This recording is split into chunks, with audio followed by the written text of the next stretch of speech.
아들과 며느리를 위해 희생한 정희 씨. 그러나 결국에 며느리를 내쫓고 말았습니다. 어머님, 오늘은 들어오지 말아주세요. 씁쓸하게 웃는 정희 씨. 무슨 사연이 있었을까요? 사연 시작 전 구독과 좋아요 눌러주시면 제작에 많은 도움이 됩니다. 감사합니다. 오늘도 윤정이는 새벽같이 일어나 부엌에 섰습니다. 74살의 나이에도 허리는 꼿꼿했고 손놀림은 여전히 빨랐습니다. 며느리 수진이가 좋아하는 된장찌개를 끓이고 아들 민수가 출근 전 꼭 먹는 계란말이를 부쳤습니다. 어머님, 아침 또 이렇게 일찍 준비하셨어요? 편하게 주무시면 되는데. 수진이 내려오며 상냥하게 말했습니다. 정희는 미소를 지으며 대답했습니다. 아니야, 나 일찍 일어나는 게 몸에 배서 너희 밥 차려주는 게 내 낙이야. 수진은 환하게 웃으며 정희의 어깨를 살짝 두드렸습니다. 겉으로 보기엔 다정한 며느리와 시어머니였습니다. 하지만 정희는 알고 있었습니다. 수진의 눈빛 깊은 곳에 어떤 차가움이 숨어 있다는 걸. 아침을 먹던 중 수진이 조심스럽게 말을 꺼냈습니다.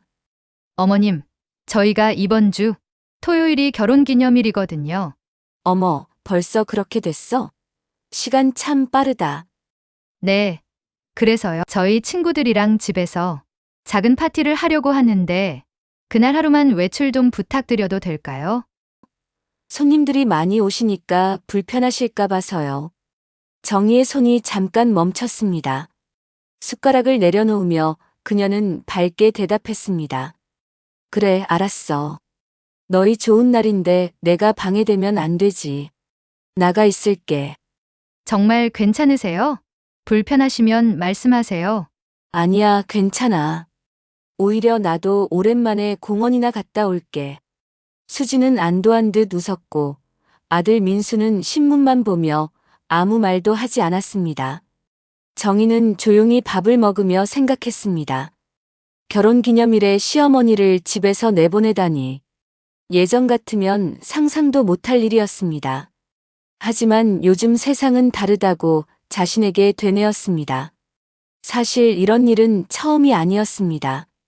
지난달에도 수지는 친구들이 온다며 정희에게 하루 종일 방에만 있어달라고 부탁했습니다. 화장실도 마음대로 못 가고 물소리 하나 내지 말라고 했습니다. 정희는 그날 하루를 작은 방에 갇혀 지냈습니다. 점심도 거르고 화장실도 참으며. 토요일 아침 정희는 일찍부터 짐을 꾸렸습니다. 작은 가방에 김밥 도시락과 물병, 그리고 남편 사진이 든 지갑을 넣었습니다. 현관을 나서기 전 거실을 둘러봤습니다. 남편과 함께 평생 모아서 마련한 이 집. 아들에게 물려주려고 명의를 넘긴 지도 벌써 3년이 지났습니다. 어머님, 조심히 다녀오세요. 아, 그리고 저녁 9시 이후에 들어오시면 돼요. 파티가 좀 늦게 끝날 것 같아서요. 수진이 밝게 인사했습니다. 하지만 그녀의 손에는 벌써 청소 도구들이 들려 있었고 눈빛은 정희가 빨리 나가기를 재촉하고 있었습니다. 공원 벤치에 앉아 정희는 혼자 김밥을 먹었습니다. 주변에는 손주들과 함께 온 노인들이 웃으며 놀고 있었습니다. 그녀는 지갑에서 남편 사진을 꺼내 들었습니다. 여보, 우리 며느리가 결혼기념일이래요. 손님 온다고 나보고 나가 있으래요. 사진 속 남편은 웃고만 있었습니다. 정희는 눈시울이 뜨거워지는 걸 느꼈지만 참았습니다. 그래도 얘들 행복하면 됐지 뭐. 우리 민수 웃으면 그걸로 됐어. 옆 벤치에 앉은 할머니가 정희에게 말을 걸었습니다. 혼자 계세요? 오늘 참 날씨 좋죠? 네, 그러게요. 가족들은요? 집에서 행사가 있어서 제가 잠깐 나왔어요. 아이고, 요즘 며느리들은 참 똑똑해요. 시어머니 잘 모시는 사람이 드물어. 정희는 씁쓸하게 웃었습니다. 잘 모신다는 게 뭘까요? 집에서 쫓아내는 게 잘 모시는 걸까요? 오후가 되자 발이 아파왔습니다. 정희는 근처 카페에 들어가 커피 한 잔을 주문했습니다. 4,500원. 그녀는 지갑에서 천천히 돈을 꺼냈습니다. 평생 아껴 쓴 습관이 몸에 배어 있었습니다. 시간을 보내기 위해 정희는 마트에 들렀습니다. 저녁거리를 사둬야 내일 또 밥을 할 수 있으니까요. 채소 코너를 지나는데 익숙한 목소리가 들렸습니다. 이 와인으로 주세요. 제일 비싼 걸로요. 그리고 이 치즈도요. 수진이었습니다. 화장을 진하게 하고 명품 드레스를 입은 수진이 카트 가득 고급 식재료를 담고 있었습니다. 정희는 본능적으로 선반 뒤로 몸을 숨겼습니다. 계산대로 향하는 수진을 조용히 따라가며 정희는 지켜봤습니다. 카드를 꺼내는 수진의 손놀림. 그리고 들리는 단말기 음성. 윤정희님 승인되었습니다. 정희의 심장이 쿵 내려앉았습니다. 내 이름으로, 내 카드로. 수진은 계산을 마치고 친구로 보이는 여자와 전화통화를 시작했습니다. 응, 다 샀어. 오늘 제대로 즐겨보자. 시어머니 카드로 긁으니까 기분이 더 좋더라. 어차피 늙은이가 돈 갖고 뭐 하겠어. 우리가 쓰는 게 낫지? 정희는 손을 떨며 마트를 빠져나왔습니다. 집으로 돌아갈 시간은 아직 아니었습니다. 수진이 말했던 파티 시간까지는 아직 서너 시간이나 남아 있었습니다. 근처 은행 앞 벤치에 앉아 정희는 생각했습니다. 혹시 내가 잘못 본 건 아닐까? 아니면 아들이 허락한 걸까? 하지만 마음 한구석이 불편했습니다. 아무리 며느리라도 시어머니 명의 카드를 허락 없이 쓰는 건 아니지 않습니까? 문득 지난 몇 달이 떠올랐습니다. 수진이 명품 가방을 들고 다니기 시작한 것도, 비싼 옷을 자주 사는 것도 그 즈음부터였습니다. 정희는 며느리가 열심히 일해서 번 돈이라고 생각했었습니다. 하지만 지금 생각해보니 이상했습니다. 저녁 8시가 넘어서도 정희는 집으로 돌아가지 않았습니다. 수진이 9시 이후에 오라고 했으니까요. 그녀는 동네 찜질방에 들어가 시간을 보냈습니다. 8,000원을 내고 들어간 찜질방에서 그녀는 구석에 조용히 앉아 있었습니다. 9시 반이 되어서야 정희는 집으로 돌아왔습니다. 현관문을 열자 쓰레기 더미가 나왔습니다. 고급 음식 포장지들, 빈 와인병들, 꽃장식 쓰레기들. 거실은 엉망이었지만 수진과 민수는 보이지 않았습니다. 침실에서 불이 새어나왔습니다. 정희는 조용히 자신의 방으로 들어갔습니다. 작은 방, 남편과 쓰던 물건들이 아직 그대로 있는 그 방. 문을 닫고 침대에 앉는데 뭔가 이상했습니다. 서랍이 살짝 열려 있었습니다. 분명 아침에 나갈 때는 닫아뒀는데 서랍을 열어보니 통장이 꺼내져 있었습니다. 남편이 생전에 그녀 명의로 만들어준 적금 통장. 30년을 모은 노후 자금이었습니다. 통장은 다시 제자리에 있었지만 놓인 위치가 달랐습니다. 누군가 이 서랍을 뒤졌다는 뜻이었습니다. 정희는 가슴이 철렁했습니다. 혹시 수진이? 아니면 민수가? 그녀는 통장을 꺼내 확인했습니다. 아직 돈은 그대로였습니다. 하지만 이 서랍을 누가 뒤졌다는 사실 자체가 불편했습니다. 다음 날 일요일 아침, 정희는 평소처럼 일찍 일어나 밥을 지었습니다. 수진이 늦게 일어나 부엌으로 왔습니다. 어머님, 어제 불편하지 않으셨어요? 아니, 괜찮았어. 파티는 잘 끝났니? 네, 친구들이 다 좋아했어요. 어머님 덕분이에요. 수진은 환하게 웃었지만 정희는 그 미소가 낯설게 느껴졌습니다. 어제 마트에서 들었던 그 말들이 계속 귓가에 맴돌았습니다. 수진아, 궁금한 게 있는데 네, 어머님. 뭐가 궁금하세요? 혹시 내 방에 들어간 적 있니? 수진의 얼굴이 순간 굳었습니다. 아니요. 왜요?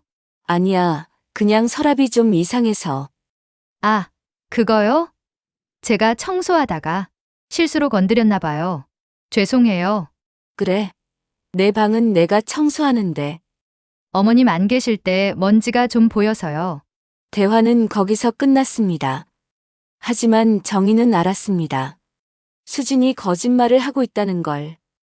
며느리의 눈빛이 흔들렸으니까요. 며칠 후 월요일 정희는 일찍 은행을 찾아갔습니다. 창구 직원에게 통장을 내밀며 조용히 말했습니다. 잔액 확인 좀 해주시겠어요? 직원은 잠시 컴퓨터를 확인하더니 심각한 표정을 지었습니다. 고객님 잠시만요. 지점장님께 여쭤볼 게 있어서요. 곧 지점장이 나와 정희를 상담실로 안내했습니다. 그의 표정은 난처했습니다. 고객님, 이 통장에 예금 인출 신청이 되어 있습니다. 이번 주 금요일에 전액 출금 예정으로 되어 있는데요. 제가 그런 신청을 한 적이 없는데요. 네, 그래서 확인차 말씀드리는 겁니다. 여기 서류를 보시겠습니까? 서류를 받아든 정희의 손이 떨렸습니다. 서명란에는 분명 그녀의 이름이 써 있었지만 그 글씨는 정희의 것이 아니었습니다. 조금 더 젊고 또렷한 글씨체. 수진의 글씨였습니다. 이 서명은 제 것이 아닙니다. 네. 그렇다면 이건 심각한 문제인데요. 명예 도용에 해당합니다. 정희는 깊게 숨을 들이마셨습니다. 어지러웠지만 정신을 붙잡았습니다. 일단 이 인출 신청을 취소해 주시겠어요? 그리고 비밀번호를 새로 설정하고 싶습니다. 물론입니다. 그리고 고객님, 이건 명예 도용에 해당할 수 있으니 경찰 신고를 고려하셔야 할 것 같습니다. 조금만 기다려 주세요. 제가 먼저 확인해 볼 게 있어서요. 정희는 모든 절차를 마치고 은행을 나왔습니다. 손에는 새로 발급받은 통장과 위조된 서류 사본이 들려 있었습니다. 그녀는 차를 타지 않고 천천히 걸어서 근처 카페로 향했습니다. 카페에 앉아 정희는 오랫동안 생각했습니다. 30년. 남편과 함께 한 푼 두 푼 모은 돈이었습니다. 밤늦게까지 일하고 아끼고 절약하며 모은 노후 자금. 그 돈을 며느리가 자기 것인 양 빼돌리려 했다는 게 믿기지 않았습니다. 하지만 분노보다는 슬픔이 먼저 왔습니다. 자신이 그렇게까지 미운 존재였을까? 쓸모없는 늙은이여서 돈이라도 빼앗아야 했던 걸까? 정희는 핸드폰을 꺼내 오랜 친구 순자에게 전화를 걸었습니다. 순자야, 나야. 어머, 정희야. 웬일이야. 요즘 연락도 없더니. 미안해. 좀 바빴어. 지금 시간 있어? 그럼 어디서 볼까? 두 사람은 공원 벤치에서 만났습니다. 정희는 순자에게 모든 이야기를 털어놨습니다. 며느리의 행동, 통장 위조, 카드 도용까지. 이거 완전히 사기잖아. 당장 경찰에 신고해야지. 순자가 분노하며 소리쳤습니다. 그게 쉽게 되니? 내 며느리고 민수 아내인데. 그래도 잘못은 잘못이지. 가족이라고 범죄를 봐줄 순 없어. 나도 알아. 근데 순자야, 나 방법을 찾고 싶어. 그냥 신고하는 게 아니라. 무슨 방법? 정희는 잠시 침묵했다가 말했습니다. 수진이가 정말로 어떤 사람인지 민수한테 보여주고 싶어. 그리고 수진이 스스로 자기 잘못을 깨닫게 하고 싶어. 그게 가능하겠어? 모르겠어. 근데 시도는 해봐야지. 순자는 정희의 손을 꽉 잡았습니다. 알았어. 내가 도와줄게. 우리 뭘 하면 되는데? 정희는 천천히 자신의 계획을 설명하기 시작했습니다. 그날 밤 정희는 집으로 돌아왔습니다. 평소처럼 저녁을 준비했습니다. 수진과 민수가 식탁에 앉았습니다. 어머님, 오늘 어디 다녀오셨어요? 수진이 태연하게 물었습니다. 응, 은행 좀 갔다 왔어.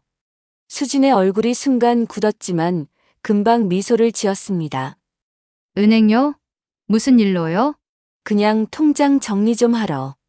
요즘 은행에서 보이스피싱 조심하라고 연락이 자꾸 와서. 아, 그러셨구나. 조심하셔야죠. 그래서 비밀번호도 다 바꿨어. 수진의 손이 잠깐 떨렸습니다. 정희는 그걸 놓치지 않았습니다. 다음 날 정희는 변호사 사무실을 찾아갔습니다. 순자가 소개해준 변호사였습니다. 상황을 들어보니 명예도용과 사기죄가 성립합니다. 증거도 충분하고요. 고소는 아직 하고 싶지 않아요. 대신 다른 방법이 있을까요? 어떤 방법을 원하시는데요? 정희는 자신의 계획을 설명했습니다. 변호사는 고개를 끄덕이며 들었습니다. 가능은 합니다. 하지만 시간이 좀 걸릴 거예요. 괜찮아요. 급하지 않아요. 알겠습니다. 그럼 일단 이렇게 진행하시죠. 며칠 후 정희는 수진에게 말했습니다. 수진아, 내가 요즘 건강이 안 좋아서 병원에 다녀야 할 것 같아. 어머님, 어디가 불편하세요? 가슴이 자꾸 답답하고 숨이 차. 나이가 나이니까 정밀 검사 좀 받아보려고. 그럼 제가 모셔다 드릴게요.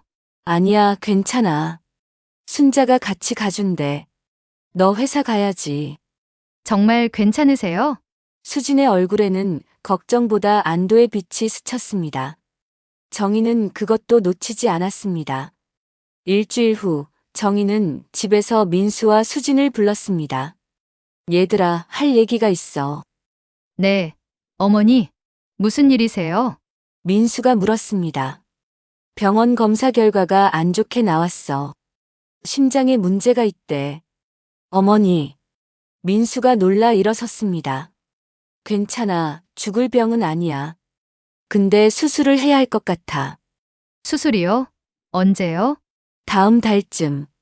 그래서 말인데 내가 유언장을 좀 써두려고. 수진의 눈빛이 반짝였습니다. 정희는 그걸 똑똑히 봤습니다. 어머니, 무슨 말씀을 수술 잘 되실 거예요. 그래도 만약을 대비해야지. 나 이 나이에 뭐가 어떻게 될지 모르잖아. 어머니, 재산이 뭐가 있으세요? 수진이 조심스럽게 물었습니다. 이 집하고 통장에 좀 있지. 많진 않지만 얼마나 있으세요? 한 3억 정도. 수진의 눈이 더 커졌습니다. 사실 정희의 통장에는 5억이 넘게 들어 있었습니다. 하지만 일부러 적게 말한 것이었습니다. 그 정도면 적지 않죠? 그래서 유언장에 너희한테 다 주는 걸로 쓸 거야. 집도 돈도. 어머니, 그런 말씀 마세요. 수술 잘 되실 거예요. 민수가 울먹였습니다. 하지만 수진의 입가에는 미묘한 미소가 떠올랐습니다. 그날 밤 정희는 방에서 수진과 민수의 대화를 들었습니다. 그들은 거실에서 작은 소리로 이야기하고 있었지만 문틈으로 소리가 새어나왔습니다. 여보, 어머님 진짜 수술하시는 거 맞아? 병원에서 그렇게 말씀하셨다잖아. 근데 3억이면 적지 않은데? 우리 빚도 갚고 새 차도 사고. 수진아, 그게 지금 중요해? 엄마가 아프신데. 알아. 근데 어차피 우리 거 될 거잖아. 미리 생각해두는 게 뭐가 나쁘냐고. 그래도 그리고 말이야, 나 생각엔 3억보다 더 있을 것 같아. 어머님이 평생 모으신 거잖아. 더 있으면 어떡하게. 모르겠어? 유언장에 다 우리한테 준다고 쓰신대잖아. 정희는 문 뒤에서 주먹을 쥐었습니다. 가슴이 아팠지만 이제 확실히 알았습니다. 수지는 돈만 노리고 있다는 걸. 다음 날 정희는 다시 변호사를 찾아갔습니다. 계획대로 진행하면 될까요? 네, 며느님의 반응을 보니 확실히 재산을 노리고 있는 것 같습니다. 그럼 다음 단계로 넘어가죠. 알겠습니다. 유언장은 제가 준비하겠습니다. 가짜로요. 고마워요. 일주일 후 정희는 집에서 유언장을 작성하는 척했습니다. 수진이 슬쩍슬쩍 곁에서 지켜봤습니다. 어머님 유언장 쓰시는 거예요? 응, 변호사가 써두는 게 좋다고 해서. 제가 도와드릴까요? 아니야, 괜찮아. 거의 다 썼어. 정희는 유언장을 봉투에 넣어 서랍에 넣었습니다. 그리고 일부러 자물쇠를 잠그지 않았습니다. 그날 밤 정희는 일부러 일찍 잠들었습니다. 아니, 자는 척했습니다. 1시간쯤 지나자 문이 살짝 열리는 소리가 들렸습니다. 수진이었습니다. 수진은 조심스럽게 방에 들어와 서랍을 열었습니다. 유언장 봉투를 꺼내 읽기 시작했습니다. 정희는 눈을 살짝 뜨고 그 모습을 지켜봤습니다. 유언장에는 이렇게 적혀 있었습니다.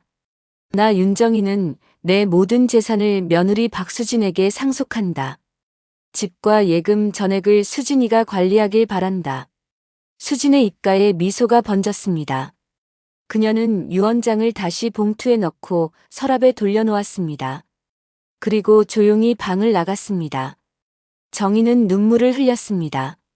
슬픔의 눈물이었습니다. 자신의 며느리가 이렇게까지 탐욕스러운 사람일 줄은 몰랐습니다. 며칠 후 수진의 태도가 확 달라졌습니다. 정희에게 더 친절해졌습니다. 어머님, 제가 병원 모셔다 드릴게요.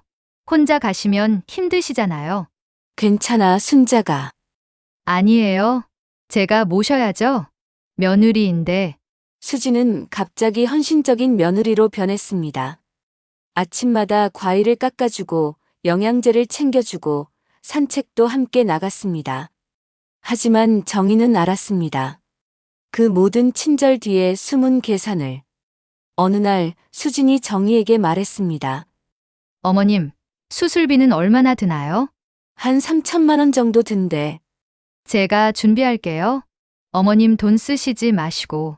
아니야, 내 돈으로 할게. 안 돼요. 어머님 돈은 소중하니까 아껴두세요. 수진의 목소리는 달콤했지만 정희는 그 속내를 알았습니다. 지금 3천을 쓰더라도 나중에 3억을 받으면 되니까. 그런 계산이었습니다. 정희는 순자를 다시 만났습니다. 순자야, 이제 마지막 단계야. 정말 이렇게까지 해야 해? 응. 수진이가 진짜로 뉘우치려면 이렇게밖에. 알았어. 내가 도와줄게. 다음 날 정희는 집에서 쓰러졌습니다.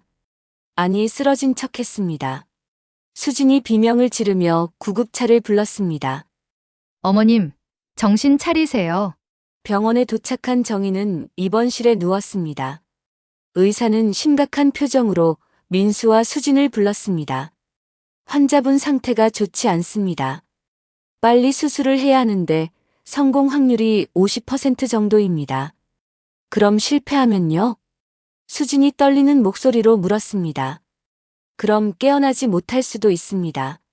민수는 울음을 터뜨렸지만 수진의 눈빛에는 묘한 빛이 돌았습니다. 병실로 돌아온 수진은 정희의 손을 잡았습니다. 어머님, 힘내세요. 수술 잘 되실 거예요. 수진아, 미안해. 내가 너한테 짐이 됐구나. 무슨 말씀을 그렇게 하세요? 어머님은 짐이 아니에요. 하지만 정희는 수진의 손에서 진심을 느낄 수 없었습니다. 차갑고 계산적인 손이었습니다. 수술 전날 밤 정희는 민수를 불렀습니다. 민수야, 혹시 내가 수술 중에 무슨 일이 생기면. 엄마, 그런 말씀 하지 마세요. 들어봐. 내 서랍에 유언장이 있어. 꼭 읽어봐. 엄마. 약속해. 네, 알았어요. 그날 밤 수진은 민수에게 속삭였습니다. 여보, 어머님 유언장 우리한테 다 주신대. 수진아, 그게 지금 중요해? 중요하지. 우리 앞으로 어떻게 살지 계획 세워야지. 엄마가 아프신데 그런 생각을 어떻게 해? 나쁜 뜻으로 하는 말이 아니야. 현실적으로 생각하는 거지. 민수는 대답하지 않았습니다. 하지만 마음 한구석에서는 그도 재산을 생각하고 있었습니다. 수술 당일 정희는 수술복을 입고 누웠습니다. 민수와 수진이 곁에 있었습니다. 엄마, 꼭 깨어나세요. 민수가 울며 말했습니다. 어머님, 수술 잘 되실 거예요. 저희가 기다리고 있을게요. 수진도 눈물을 흘렸습니다. 하지만 그 눈물이 진짜인지 정희는 알 수 없었습니다. 수술실로 들어가는 침대가 움직이기 시작했습니다. 정희는 천장을 바라보며 생각했습니다. 이제 곧 모든 게 밝혀질 거라고. 하지만 수술실에 도착한 정희는 침대에서 일어났습니다. 수술은 없었습니다. 이 모든 게 연극이었으니까요. 의사도 간호사도 모두 정희의 계획에 동참한 사람들이었습니다. 정희는 병원 뒷문으로 나와 순자를 만났습니다. 이제 시작이야. 정말 괜찮겠어? 응. 이제 진실을 봐야 할 시간이야. 정희는 변호사 사무실로 향했습니다. 거기서 그녀는 기다렸습니다. 수진이 움직일 시간을. 수술이 시작되고 3시간이 지났습니다. 민수는 복도에서 초조하게 기다렸습니다. 수진은 옆에 앉아 있었지만 그녀의 마음은 다른 곳에 있었습니다. 여보, 나 화장실 좀 다녀올게. 수진은 일어나 복도를 걸었습니다. 하지만 화장실로 가지 않았습니다. 병원을 빠져나가 택시를 탔습니다. 어디로 모실까요? 청담동 부동산으로 가주세요. 수진은 부동산에 도착해 문을 열었습니다.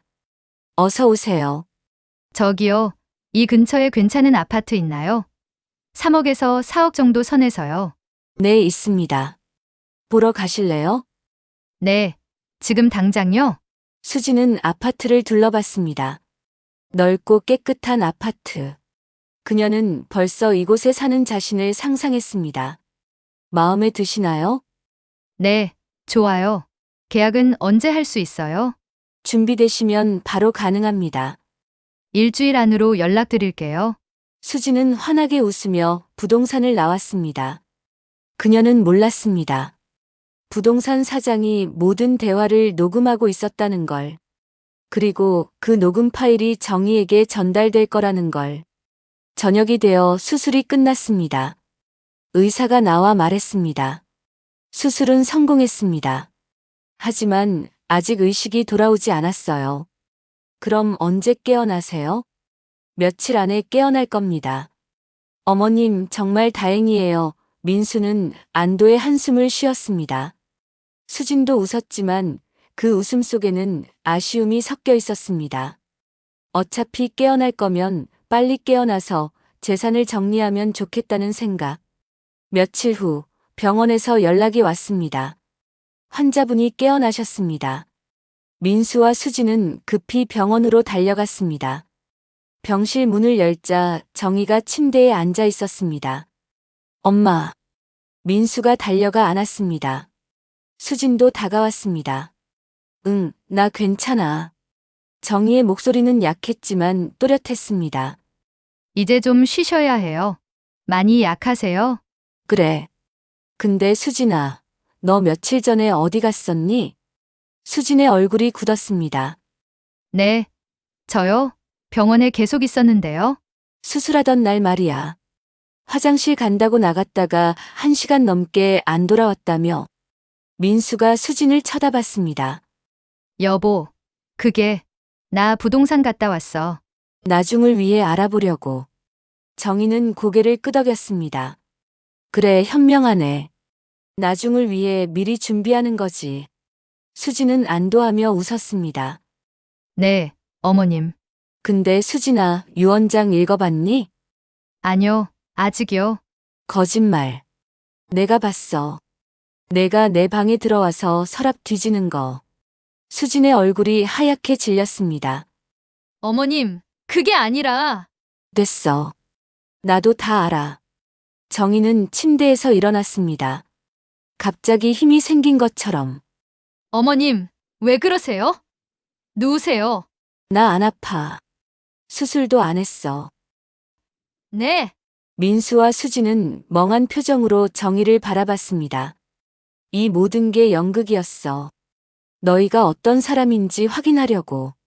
그때 병실 문이 열리고 변호사가 들어왔습니다. 손에는 서류 뭉치가 들려 있었습니다. 안녕하세요. 저는 윤정희 여사님의 변호사입니다. 변호사요? 네. 여기 증거 자료들이 있습니다. 박수진 씨가 윤정희 여사님의 명의를 도용해 통장 인출을 시도한 서류, 카드를 무단으로 사용한 내역, 그리고 며칠 전 부동산에서 나눈 대화 녹음 파일입니다. 수진은 바닥에 주저앉았습니다. 어머님. 제발요. 이건 오해예요. 오해? 내 돈으로 명품 사고, 파티하고, 유언장 훔쳐보고, 내가 수술 받는데 아파트나 알아보러 다니는 게 오해야? 정희의 목소리는 차가웠습니다. 저 정말 잘못했어요. 용서해 주세요. 민수야. 정희는 아들을 돌아봤습니다. 너도 알고 있었지? 수진이가 내 돈을 노린다는 거. 민수는 고개를 숙였습니다. 죄송해요, 엄마. 너도 공범이었구나. 아니에요, 저는. 거짓말하지 마. 내 눈빛 봤어. 너도 재산 생각하고 있었어. 민수는 더 이상 변명하지 못했습니다. 정희는 변호사에게 고개를 끄덕였습니다. 변호사는 또 다른 서류를 꺼냈습니다. 이건 진명의 이전 서류입니다. 박수진 씨와 윤민수 씨의 서명이 필요합니다. 이게 뭐예요? 집을 다시 어머님 명의로 돌리는 서류입니다. 서명하시든지 아니면 고소를 당하시든지 선택하세요. 수지는 떨리는 손으로 서류를 받았습니다. 이건 너무한 거 아니에요? 우리가 살던 집인데. 내 집이야. 내가 너희한테 준 게 아니라 명의만 빌려준 거였어. 하지만 서명 안 하면 지금 당장 경찰 부를 거야. 사기죄로. 수지는 울며 서명했습니다. 민수도 어쩔 수 없이 서명했습니다. 그리고 이건 변호사가 또 다른 서류를 내밀었습니다. 카드 무단 사용 금액 1,000만 원에 대한 변제 각서입니다. 한 달 안에 갚으셔야 합니다. 1,000만 원이요?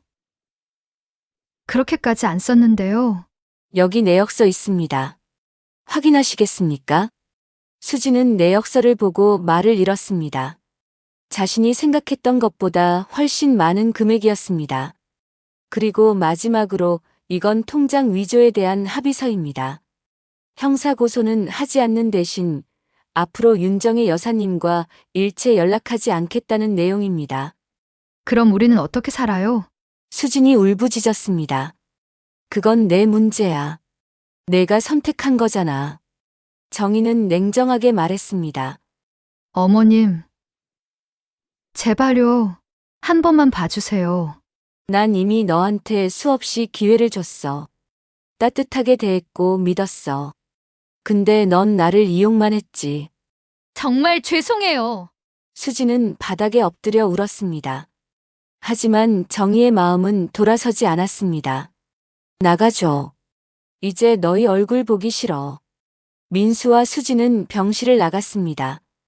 복도에서 민수는 수진을 돌아봤습니다. 당신 때문에 우리 인생 망했어. 뭐? 당신도 같이 생각했잖아. 난 몰랐어. 당신이 그렇게까지 할 줄은. 거짓말. 당신도 돈 생각했잖아. 두 사람은 복도에서 다투기 시작했습니다. 그 모습을 정희는 창문으로 지켜봤습니다. 순자가 병실로 들어왔습니다. 다 끝났어? 응, 끝났어. 마음이 어때? 시원하면서도 슬퍼. 정희는 창밖을 바라봤습니다. 그래도 잘한 거야. 저런 사람들한테 계속 당하고 살 순 없지. 알아. 근데 순자야, 가족이라는 게 뭘까? 글쎄. 피를 나눴다고 다 가족은 아닌 것 같아. 그런가 봐. 일주일 후 정희는 집으로 돌아왔습니다. 빈 집이었습니다. 민수와 수지는 이미 짐을 싸서 나간 상태였습니다. 정희는 거실을 천천히 둘러봤습니다. 남편과 함께 살던 추억들이 가득한 집. 이제 다시 혼자가 되었습니다. 부엌으로 가서 물을 끓였습니다. 차를 우리고 거실 소파에 앉았습니다.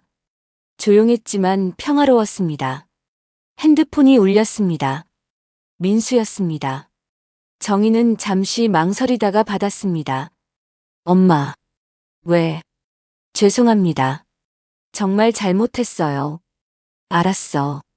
용서해 주실 수 없나요? 정희는 오랫동안 침묵했습니다. 용서는 해. 근데 다시 받아들일 순 없어. 엄마. 내가 진짜로 뉘우치고 변했다는 걸 보여줘. 그럼 그때 다시 생각해 볼게. 네, 알겠습니다. 전화가 끊어졌습니다. 정희는 핸드폰을 내려놓고 다시 차를 마셨습니다. 며칠 후 정희는 동네 복지관에 갔습니다. 봉사활동을 시작하기로 한 것입니다. 어르신 처음 오셨어요? 젊은 사회복지사가 물었습니다. 네, 오늘부터 봉사 좀 하려고요. 어떤 봉사 원하세요? 혼자 사시는 어르신들 도와드리는 거요. 아, 좋으시네요. 그럼 이쪽으로 오세요. 정희는 다른 봉사자들과 함께 독거노인 가정을 방문했습니다. 청소도 해드리고 말벗도 되어드렸습니다. 할머니 외롭지 않으세요? 정희가 80대 할머니에게 물었습니다. 외롭지. 근데 뭐 어쩌겠어. 혼자 사는 게 편할 때도 있어. 가족은 안 계세요? 아들이 있긴 한데 바빠서 잘 안 와. 그래도 가끔은 오시겠죠? 명절에 나오지. 그것도 1시간 있다 가고. 정희는 그 할머니의 손을 꽉 잡았습니다. 제가 자주 올게요. 고마워요. 집으로 돌아오는 길 정희는 생각했습니다. 자신만 외로운 게 아니구나. 세상에는 외로운 사람들이 너무 많구나. 어느 날 저녁 초인종이 울렸습니다. 문을 열자 민수가 서 있었습니다. 혼자였습니다. 엄마, 들어와. 민수는 조심스럽게 집 안으로 들어왔습니다. 수진이는 헤어졌어요. 그래? 네. 이혼 서류 쓰고 왔어요. 정희는 놀라지 않았습니다. 예상했던 일이었습니다. 앉아. 민수는 소파에 앉았습니다. 정희는 차를 내왔습니다. 엄마, 저 정말 잘못했어요. 알아. 저도 돈만 생각했어요. 엄마 마음은 생각 안 하고. 그래. 이제라도 깨달았어요. 돈보다 중요한 게 뭔지. 정희는 민수를 오래 바라봤습니다. 진심이니? 네, 진심이에요. 그럼 증명해봐. 말로만 하지 말고. 어떻게요? 내 힘으로 살아봐.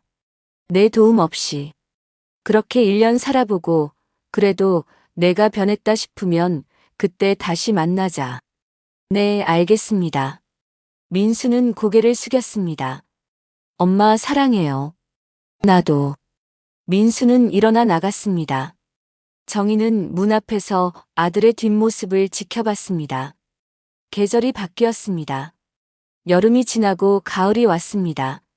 정희는 여전히 복지관에서 봉사를 했습니다.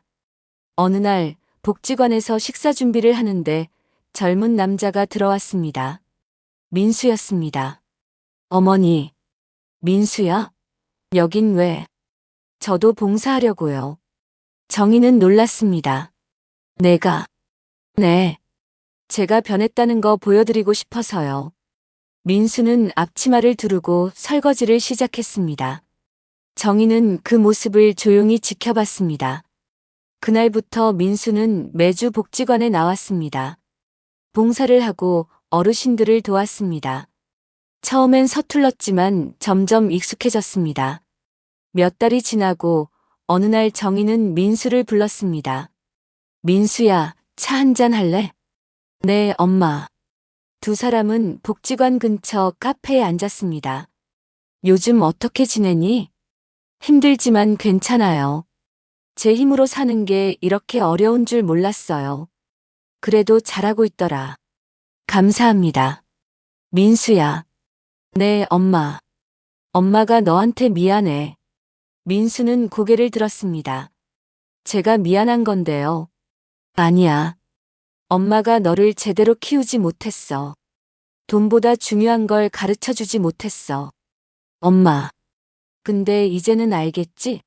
진짜 소중한 게 뭔지. 네, 알아요. 민수의 눈에 눈물이 고였습니다. 엄마, 집에 돌아가도 될까요? 정희는 잠시 생각했습니다. 조건이 있어.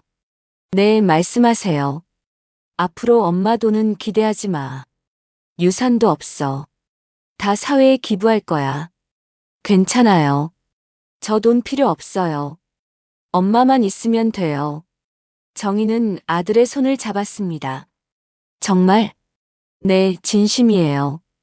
그럼 집에 와. 민수는 엄마를 껴안았습니다. 두 사람은 한참을 그렇게 있었습니다. 그날 저녁 정희와 민수는 함께 집으로 돌아왔습니다. 정희가 저녁을 차리고 민수가 상을 차렸습니다. 엄마, 제가 할게요. 괜찮아. 엄마가 하는 게 더 빨라. 이제 제가 엄마 밥 해드릴게요.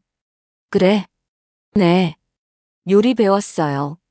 민수는 서툴지만 정성껏 음식을 만들었습니다. 정희는 그 모습을 흐뭇하게 바라봤습니다. 밥을 먹으며 민수가 말했습니다. 엄마, 수진이한테 미안해요. 왜? 제가 제대로 못 가르쳤어요. 엄마를 공경하는 법을. 됐어. 다 지난 일이야. 근데 엄마, 수진이 요즘 어떻게 지내는지 아세요? 몰라. 궁금하지도 않고. 저도 모르겠어요. 연락 안 해서. 두 사람은 조용히 밥을 먹었습니다. 1년이 지났습니다. 정희와 민수는 함께 살며 서로를 보살폈습니다. 민수는 회사에 다니며 성실히 일했고, 정희는 복지관에서 봉사를 계속했습니다. 어느 날 정희는 변호사를 찾아갔습니다. 유언장을 새로 쓰고 싶어요. 어떻게 쓰시려고요? 재산의 절반은 사회복지단체에 기부하고 나머지는 민수한테 주려고요. 알겠습니다. 유언장을 작성하고 나오는 길 정희는 마음이 편했습니다. 이제 후회 없이 살 수 있을 것 같았습니다. 그날 저녁 정희는 남편 사진 앞에 앉았습니다.